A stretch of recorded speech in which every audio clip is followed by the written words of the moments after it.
할렐루야, 아멘. 인생들에게 보내는 하나님의 편지라고 하는 제목으로 오늘 말씀 같이 한번 나누어 보고자 합니다. 오늘 본문은 제가 성경을 통독하던 중에 본문을 읽게 되었습니다. 오늘 본문을 어느 때는 신명기 8장 굉장히 유명한 장이잖아요. 그래서 여러 읽었고 어느 때는 그냥 읽고 넘어갈 때도 있었습니다. 근데 오늘 그날 새벽에 읽었던 것 같아요. 새벽에 말씀을 읽는데 이 말씀에서 눈이 떠나질 않는 거예요. 특별히 신명기 8장 11절에서 20절까지의 말씀을 읽을 때에 그런 생각이 들었습니다. 하나님께서 우리 인생들에게 편지를 쓰신다면 오늘 이 본문과 같이 편지를 쓰시진 않을까라는 생각이 들었어요. 하나님께서 오늘 이 말씀을 통해서 우리 각자 인생들에게 편지를 쓰신다면 오늘 본문과 같은 은혜가 오늘 본문을 통해서 하나님께서 하실 말씀들이 있을 것이라 생각이 듭니다. 오늘 이후에 하나님께서 우리 각자에게 주시는 말씀의 은혜가 있으시길 주의 이름으로 축원합니다. 오늘 모세는 요단강 동편의 모압 평지에서 이제 이 저 앞에 보이는 이 가나안 땅을 바라보며 이 출애굽 2세대들에게 지금 모세가 설교하고 있습니다. 이 신명기라고 하는 이 성경은 이 출애굽 2세대, 즉 광야에서 태어난 자들에게 모세가 한 설교라고 하는 특징을 갖고 있습니다. 특별히 이 모세는 하나님께서 말씀하신 것으로 인해서 이 가나안 땅에는 들어가지 못한다라고 하는 이 미래를 알고 있었습니다. 그럼에도 불구하고 이 모세는 이 가나안 땅에 들어가는 출애굽 2세대들을 향하여서 설교해야 하는 사명을 갖고 있었습니다. 말하자면 모세의 유언과 같은 말입니다. 마지막으로 이 출애굽 2세대들에게 모세가 유언과도 같은 말씀을 할 때에 나는 들어가지 못하나 너희는 들어갈 터인데 내가 너희에게 정말 마지막으로 너희에게 정말 긴 설교를, 나의 진심을 담은 설교를 너희에게 할 것이다 라고 하는 것이 이 신명기의 말씀입니다.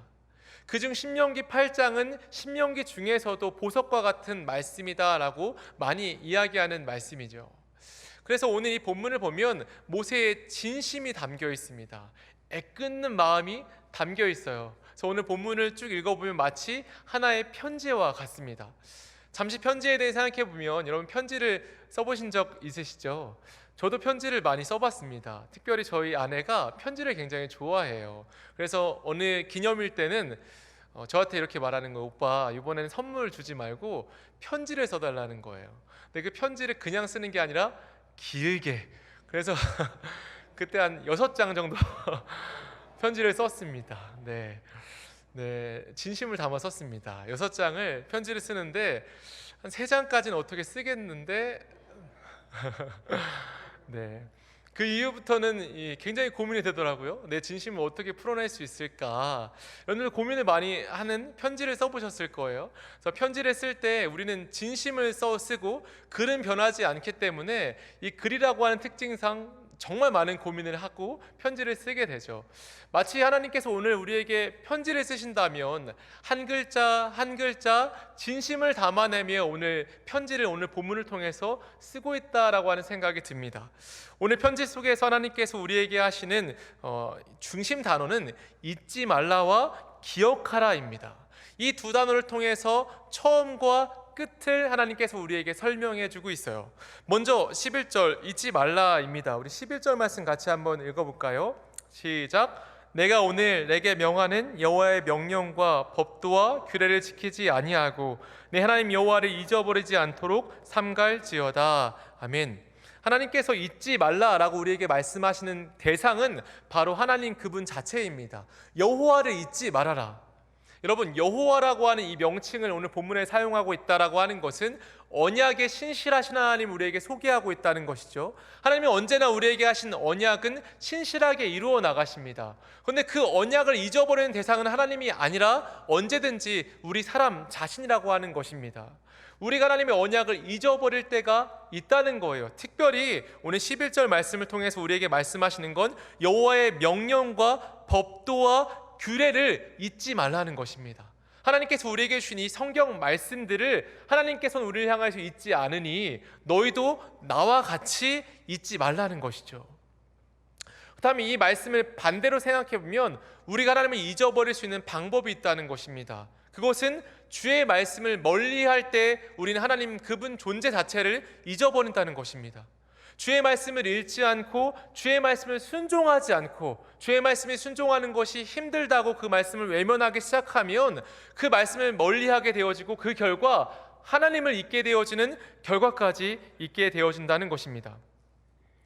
여러분, 오늘 본문은 우리 존재를 너무나도 잘 알고 있는 하나님이라고 하는 그 사실을 전제하고 있습니다. 하나님은 저와 여러분들을 너무 잘 알고 있죠. 우리가 죄된 본성으로 이 땅을 어떻게 살아가고 있는지도 하나님께서 너무나도 잘 알고 있습니다. 우리가 어느 때에 주의 말씀을 잊게 되어지는지도 오늘 본문은 기록하고 있다는 것입니다.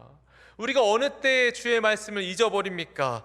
본문 12절에서 13절에 보면 내가 먹어서 배부르고 아름다운 집을 짓고 거주하게 되며 또 내 소와 양이 번성하며 내 은금이 증식되며 내 소유가 다 풍부하게 될 때에 라고 말합니다.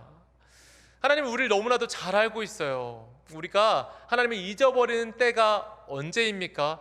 우리의 소유가, 우리에게 있는 일들이 너무나도 평안할 때 우리는 하나님을 잊어버릴 수 있다는 것입니다. 인생에 어려움이 없을 때 우리는 하나님을 잊어버린다는 것이죠.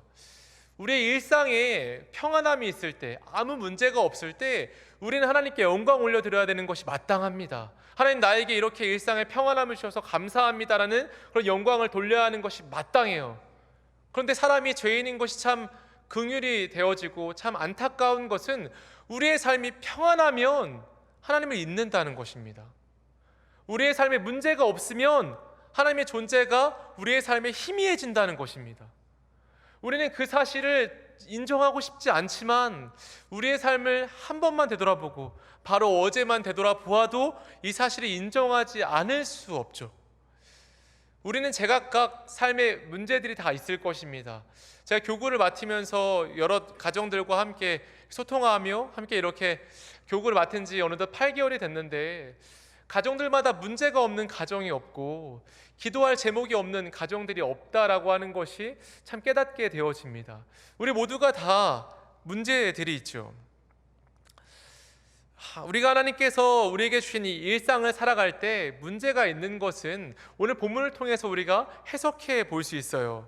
하나님께서 우리의 삶에 문제가 있게 되어지는 이유를 또 말하는 것이 있죠. 14절의 말씀 같이 한번 읽어볼까요? 한번 같이 읽어보겠습니다. 시작. 내 마음이 교만하여 내 하나님 여호와를 잊어버릴까 염려하노라. 여호와는 너를 애굽 땅 종되었던 집에서 이끌어내시고. 아멘. 우리의 삶에 문제가 있는 이유가 무엇입니까? 우리의 삶이 평안하면 우리가 교만해지기 때문입니다. 하나님께서 우리의 삶을 향한 염려가 있어요. 그 염려는 우리의 삶이 너무나도 평안하여서 우리가 교만하여지고 교만해진 결과 하나님을 잊게 되어진다라고 하는 것을 하나님은 염려합니다. 너무 평안하여 너무 문제가 없어서 하나님을 잊어버릴까 우리의 삶을 향하여서 염려하고 있다는 것입니다. 여러분, 사실 염려라고 하는 주제는 우리의 삶에 너무나도 가까운 주제이지 않습니까? 우리가 아이들을 키울 때에 아이들에게 이런 말이 있죠. 아이들이 조용하면 뭐 한다 그러죠?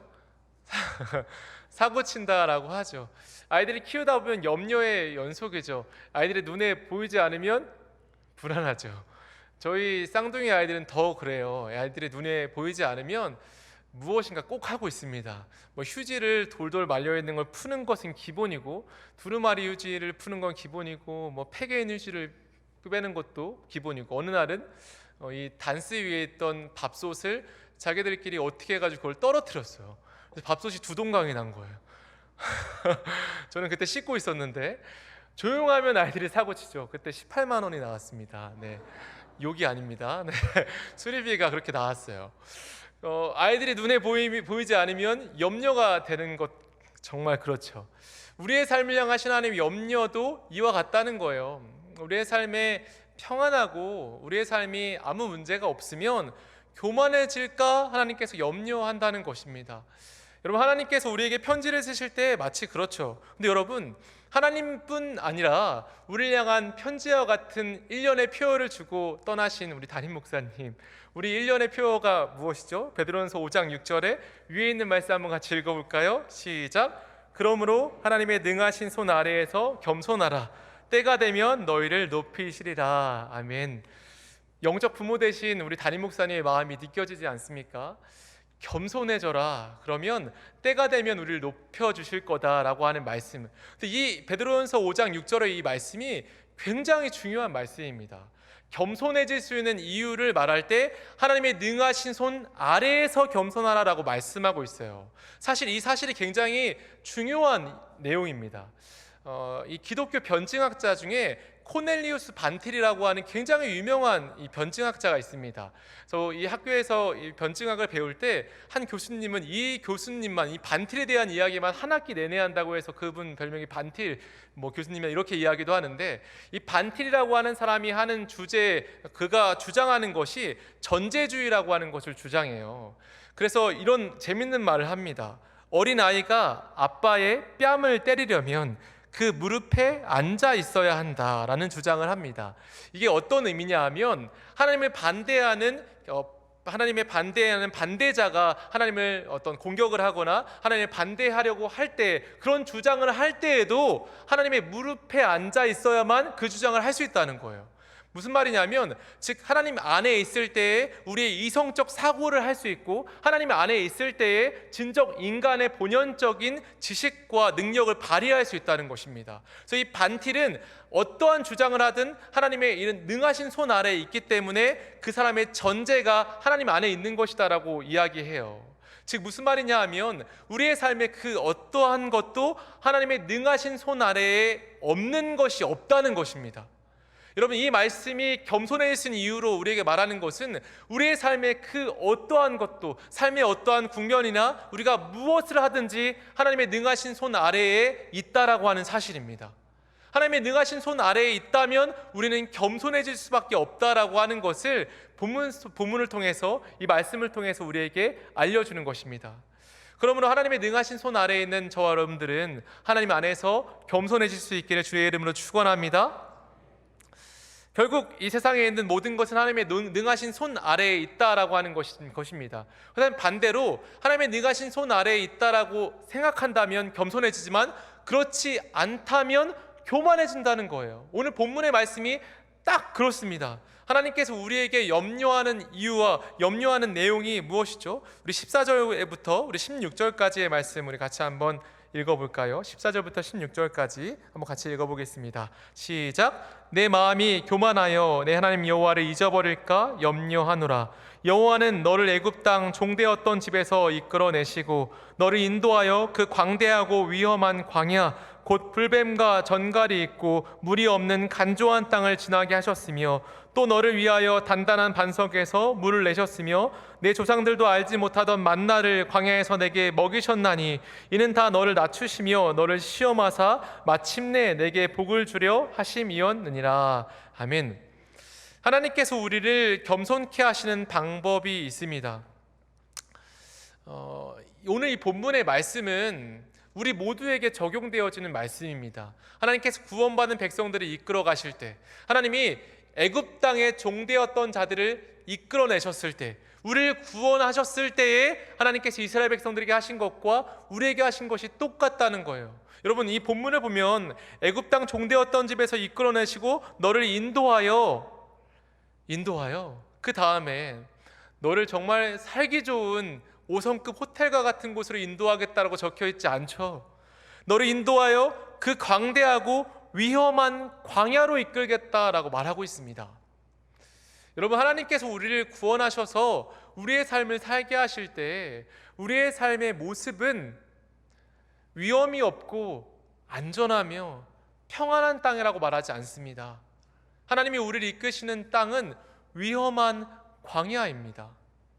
하나님이 위험한 광야로 이끄시고, 이 위험한 광야 속에서 하나님께서 오늘 본문을 통해서 말씀하시는 건 무엇이죠? 곧 불뱀과 전갈이 있고 물이 없는 간조한 땅이고, 이러한 땅을 이끄신다라고 말해요.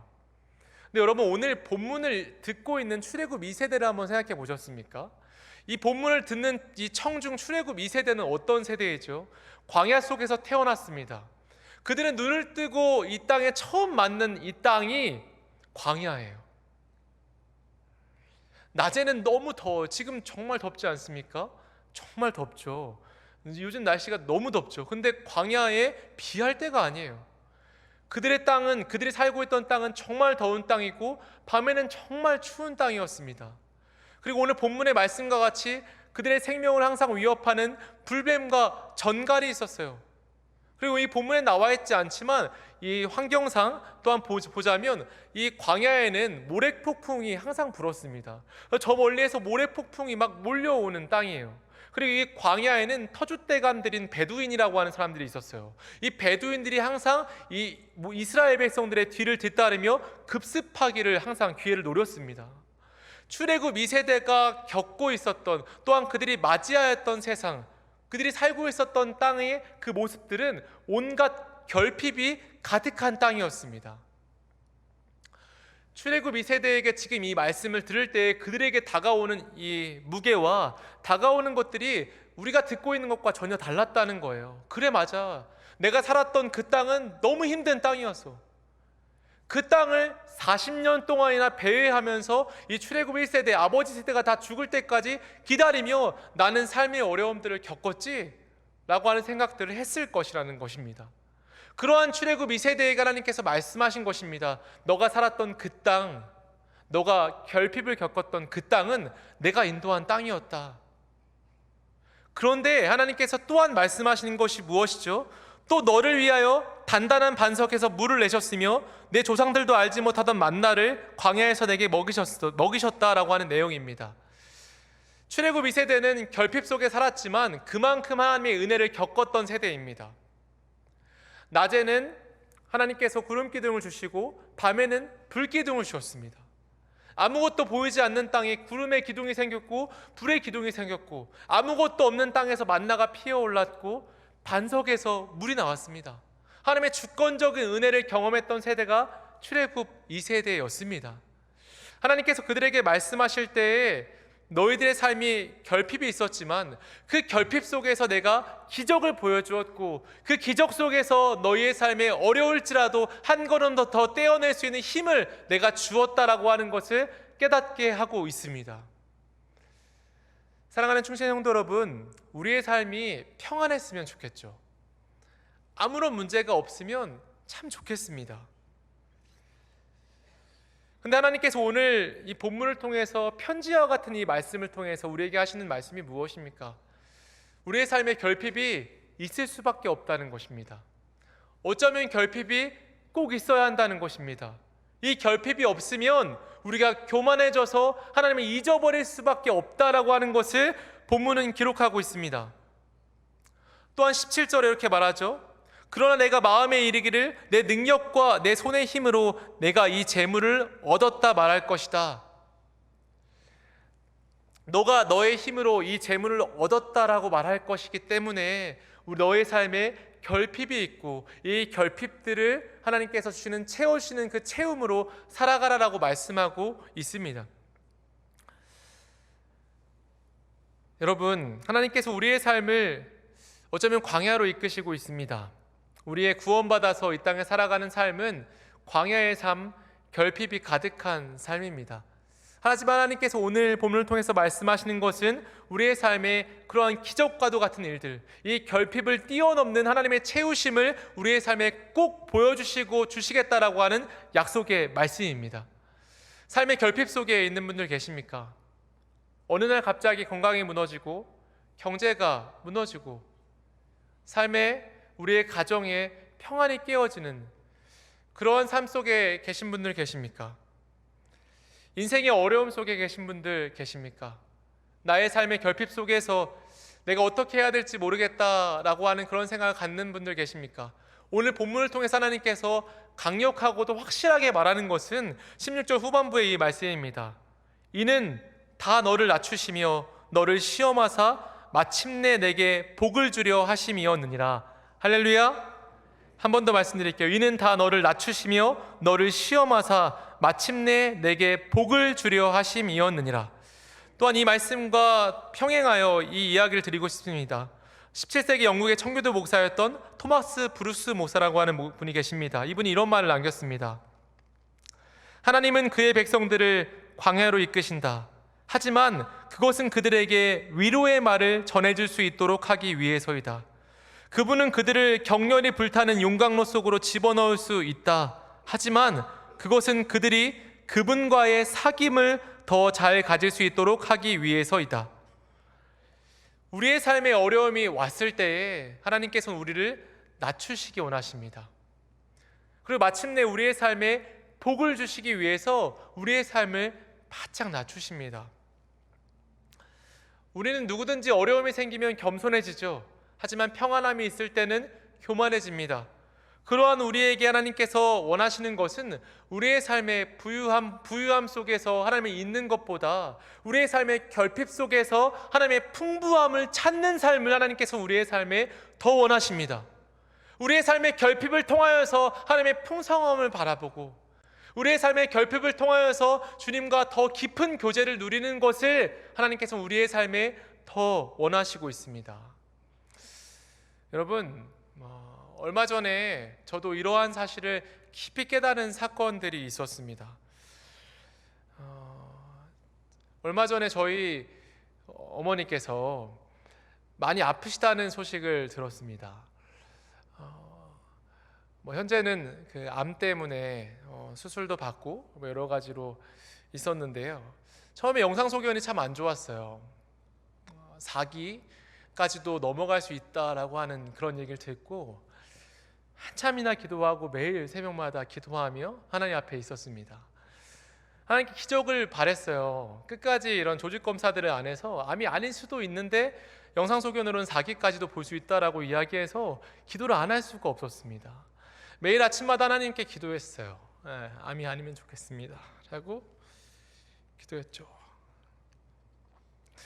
그렇게 기도하는데 그리고 또 제가 괜히 이야기를 꺼낸 것 같습니다. 죄송합니다. 네, 그런 일들이 있었습니다. 그래서 정말 기도하고 암이 아니었으면 좋겠다고 기도하고 또 수술이 되어지면 전이가 많이 안 되었으면 좋겠다라고 기도했습니다. 기도할 때 사실 기적을 바랬어요. 영상 소견이 거짓이어서 암이 아니면 좋겠다라는 기도를 참 많이 했습니다. 사실 이렇게 해보고 수술을 하면서 저번 주 월요일에 수술을 했는데요. 수술해서 개복을 한 결과 암은 맞았습니다. 그런데 영상 소견에서 이야기하는 전이가 막 다 되어지고 하는 것들은 아니었습니다. 하나님께 기도할 때 기적을 바랬지만 하나님은 그 기적까지는 들어주진 않았어요. 다만 기도할 때 하나님 전이가 안 됐으면 좋겠다. 동역자들에게도 그렇게 기도를 요청했거든요. 되도록이면 암이 아니었으면 좋겠고 혹여 암이면 전이가 많이 안 됐으면 좋겠다라고 기도했는데 많이 전이는 안 되고 그냥 그 부위에서만 전이되는 정도로 그렇게 하나님께서 역사해 주었습니다. 여러분, 우리의 삶에 결핍이 있을 때 그 결핍의 특징이 무엇입니까? 우리 모두가 다 깨닫는 것, 기도할 수밖에 없다는 것입니다. 여러분, 우리의 삶의 이 문제들 우리가 어떻게 할 수 있습니까? 저는 이번에 뼈저리게 느낀 것은 제가 목사이지만 할 수 있는 것이 많이 없다라고 하는 것을 느꼈습니다.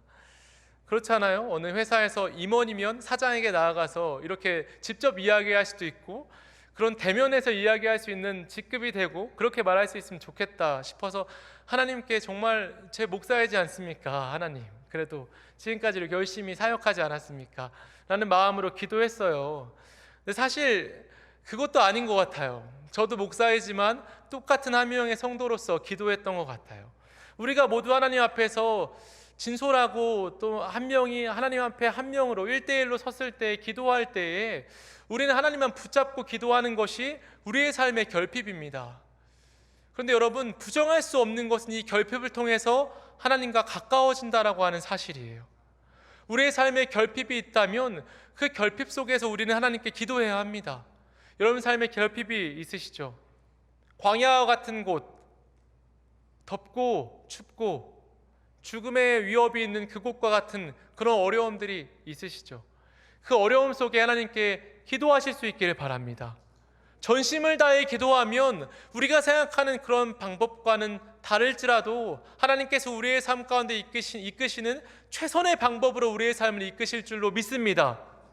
우리의 삶의 간구는 우리가 이러한 방법으로 되었으면 좋겠다라고 말하지만 하나님의 입장에서 보았을 땐 이것보다 우리가 더 하나님과 가까워지는 방법은 다른 방법일 수 있습니다. 지금 당장 결핍이 사라지는 것이, 지금 당장 문제가 사라지는 것이 우리가 하나님과 가까워지는 것이라고 여겨질 수 있지만 하나님과 더 긴밀한 교제를 누리며 더 깊고 오랜 교제를 누리는 것은 어쩌면 그 문제가 해결되기보단 그 문제가 최선의 방법으로 해결되어지는 과정 가운데 있는 것이 하나님의 선하신 방법일 수 있습니다. 여러분, 오늘 본문의 이 말씀을 통해서 제가 오늘 결론적으로 말씀드리고 싶은 것은 18절 말씀입니다. 잊지 말라, 두 번째 기억하라입니다. 우리 18절 말씀 같이 한번 읽어볼까요? 시작. 내 하나님 여호와를 기억하라. 그가 내게 재물 얻을 능력을 주셨음이라. 이같이 하심은 내 조상들에게 맹세하신 언약을 오늘과 같이 이루려 하심이니라. 아멘. 하나님께서 우리에게 말씀하시는 기억하라는 어떠한 거냐면 이것입니다. 그가 내게 재물 얻을 능력을 주셨음이라. 다 같이 한번 해볼까요? 그가 내게 재물 얻을 능력을 주셨음이라. 시작. 그가 내게 재물 얻을 능력을 주셨음이라. 아멘.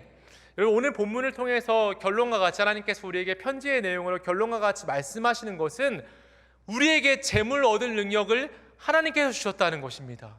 여러분, 이 말씀이 굉장히 중요한 말씀입니다. 광야 가운데는 하나님께서 그들을 먹이셨습니다. 그들이 인도하셨고 구름 기둥과 불 기둥으로 인도하셨고 반석에서 물을 또한 만나로 그들을 먹이셨어요. 그렇지만 가나안 땅에서는 구름 기둥과 불 기둥도 만나도 반석에서 물도 나오지 않습니다.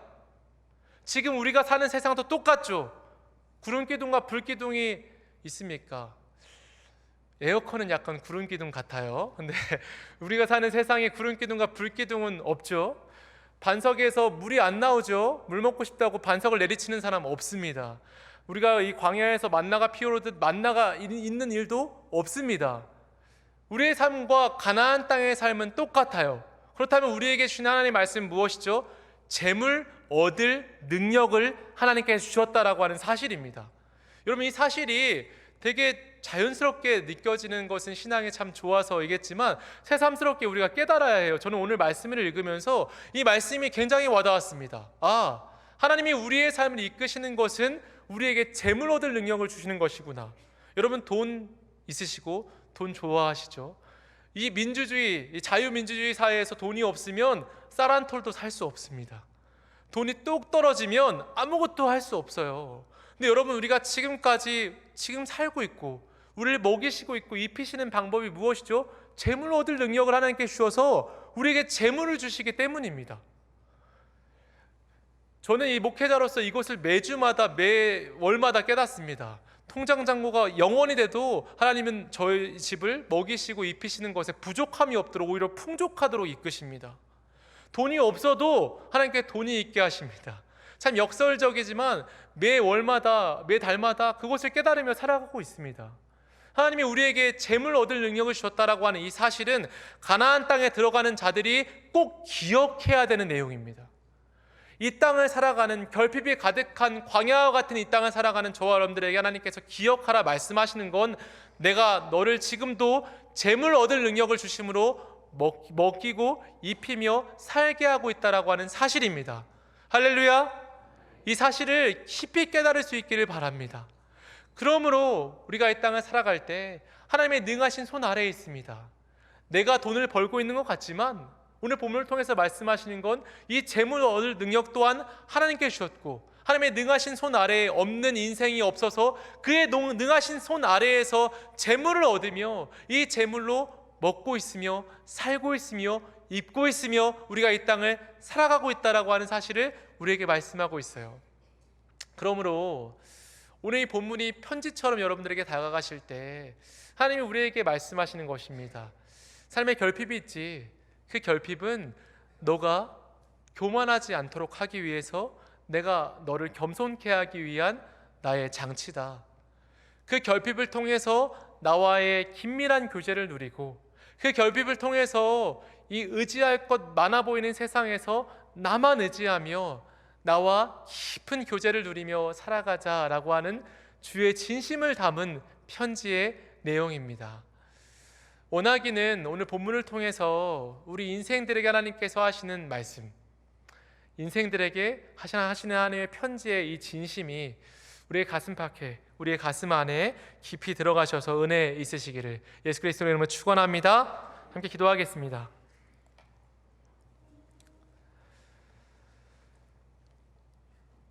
살아계신 아버지, 우리의 삶에 결핍이 많고 어려움들이 많습니다. 주께서 우리를 인도하여 우리를 구원하여 광야와 같은 삶으로 우리를 인도하실 때 삶의 결핍들이 있고 삶의 문제들이 있습니다. 때로는 건강이, 때로는 경제가, 때로는 가족의 화평이, 때로는 개인적인 문제들, 친구의 문제, 인간관계의 문제, 여러 가지 문제들이 우리의 삶의 결핍으로 다가옵니다. 하나님, 우리가 그때에 좌절하거나 낙심하지 않도록 주께서 붙잡아 주시옵소서. 우리가 낙심되고 쓰러지려 할 때에 예수 그리스도께서 우리의 손을 붙잡아 주셔서 나에게 기도하라, 내게 간구해라 라고 하는 그 음성이 우리의 인생들에게 있게 하여 주시옵소서. 그리하여서 하나님, 우리가 기도할 때에 우리의 방법과는 다르게 최선의 방법으로 우리의 삶을 인도하시는 가장 멋지신 하나님을 경험하는 우리의 인생이 되어질 수 있도록 주님 역사하여 주시옵소서. 그리하여서 우리가 주님께 간구할 때에 주님께서 우리의 간구를 들으시고 주님의 선하신 뜻으로 말미암아 우리의 삶에 주의 풍족함이 다가올 수 있도록 역사하여 주시옵소서. 주여 감사합니다. 인도하여 주시면 은혜에 감사하며 예수님의 이름으로 감사하며 기도드립니다. 아멘. 우리 찬송가 384장입니다.